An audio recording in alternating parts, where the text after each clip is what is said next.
விவசாய கடனை ரத்து செய்ய வேண்டும் என்பன உள்ளிட்ட கோரிக்கைகளை வலியுறுத்தி மாநிலம் முழுவதும் விவசாயிகளுக்கு ஆதரவாக பல்வேறு தரப்பினர் போராட்டம் நடத்தி வருகிறார்கள். திருவள்ளூர் மாவட்டம் பொன்னேரியில் விவசாயிகளுக்கு ஆதரவாக மாணவர்கள் ஆர்ப்பாட்டத்தில் ஈடுபட்டனர்.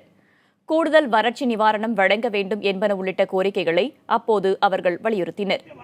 விவசாயிகளின் கோரிக்கைகளை நிறைவேற்ற மத்திய மாநில அரசுகள் தகுந்த நடவடிக்கை எடுக்க வேண்டும் என்று வலியுறுத்தி காஞ்சிபுரம் மாவட்டம் பள்ளிக்கரணை சதுப்பு நிலத்தில் இறங்கி இளைஞர்கள் போராட்டத்தில் ஈடுபட்டனர். திருப்பூர் மாவட்டம் தாராபுரத்தில் போராட்டம் நடத்திய விவசாயிகள் தங்களின் கோரிக்கையை மத்திய அரசு புறக்கணித்து வருவதாக கூறி முழக்கங்களை எழுப்பினர். விவசாயிகளின் பிரச்சினைகளை மத்திய மாநில அரசுகள் கண்டுகொள்ளாமல் இருப்பதாக குற்றம் சாட்டி சேலத்தில் இந்திய ஜனநாயக வாலிபர் சங்கத்தினர் போராட்டத்தில் ஈடுபட்டனர். தூத்துக்குடி மாவட்டம் கோவில்பட்டியில் மத்திய அரசை கண்டித்து காங்கிரஸ் கட்சியினர் பிச்சை எடுக்கும் போராட்டம் நடத்தினர். நெல்லை மாவட்டம் தென்காசியில் விவசாயிகளுக்கு ஆதரவாக இளைஞர்கள், மாணவர்கள் உண்ணாவிரதம் மேற்கொண்டனர்.